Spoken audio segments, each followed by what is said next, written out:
Welcome to Bible Lessons with Ralph. That's me. Today, we are going to talk about followers. I have a question for you. Do you follow anybody on YouTube or other websites? Maybe you have a few favorite personalities that you like to watch, and they teach you cool stuff like how to build an ultimate tree house or how to build giant domino races and then knock them down.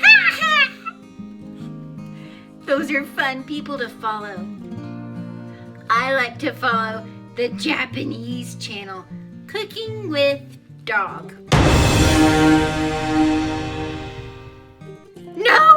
No, she doesn't cook the dog. Sheesh. What are you thinking? No, the dog is the host of this show, and he tells viewers how to cook the food. If she cooked her dog, she'd have only one video. Having followers can be exciting. It's fun to tell stories and teach people and know you are helping people learn and grow. That brings us to our lesson today.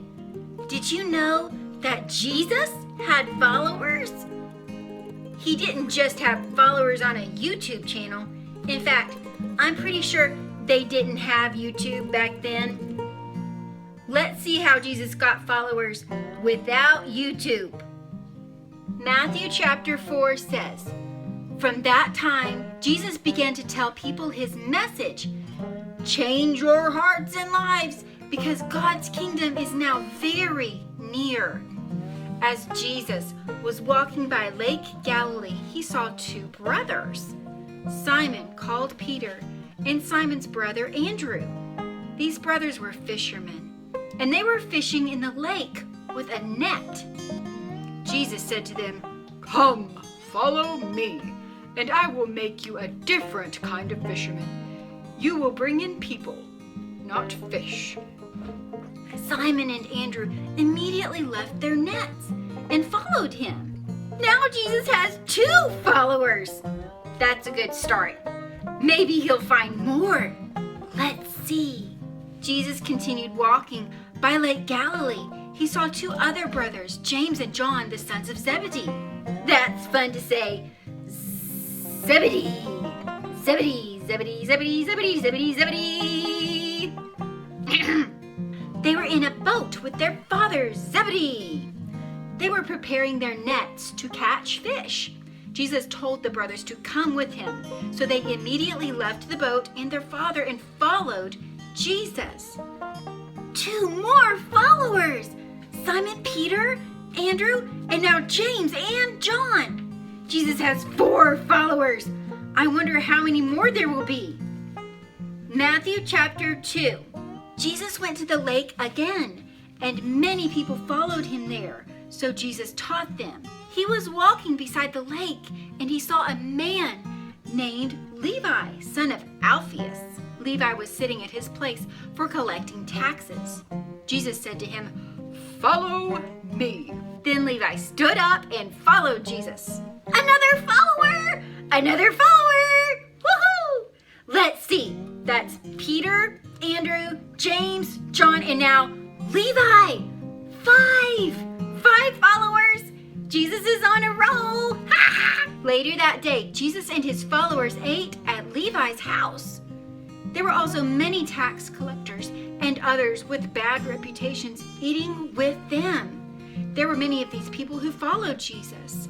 When some teachers of the law, who were Pharisees, saw Jesus eating with such bad people, they asked his followers, "Why does he eat with tax collectors and sinners?"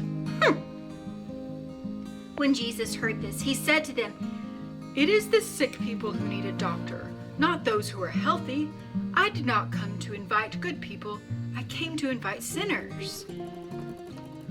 Wow! Who would have thought it? You don't have to be perfect to be a follower of Jesus.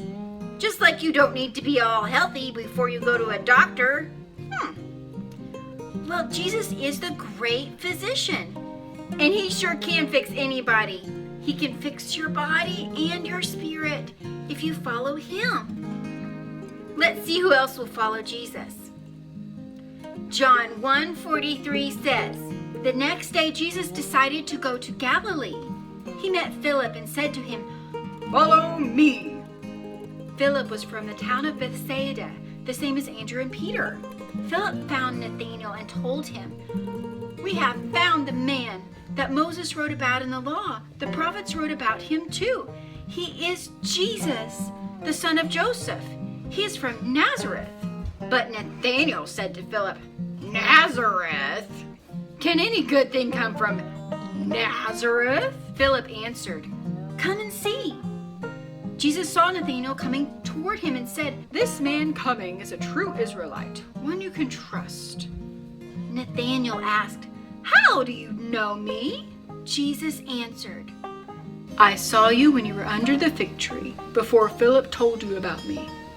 Then Nathanael said, 'Teacher, you are the Son of God. You are the King of Israel.' Wow, what a story. Now Jesus has Philip and Nathanael following him. That makes 7. Woo! Let's see what else the Bible says. Luke 6:13. The next morning he called his followers. He chose 12 of them and called them apostles. These are the ones he chose. Simon, Jesus named him Peter. Andrew, the brother of Peter. James, John. Philip, Bartholomew. Matthew, Thomas. James, the son of Alphaeus. Simon called the Zealot. Judas, the son of James.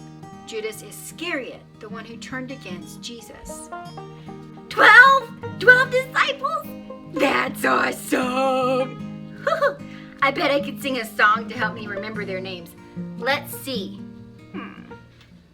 There were 12 disciples Jesus called to help him: Simon, Peter, Andrew, James his brother John, Philip, Thomas, Matthew, James the son of Alphaeus, that is Simon, Judas, and Bartholomew. Jesus takes ordinary, flawed, sinful people and makes them his followers.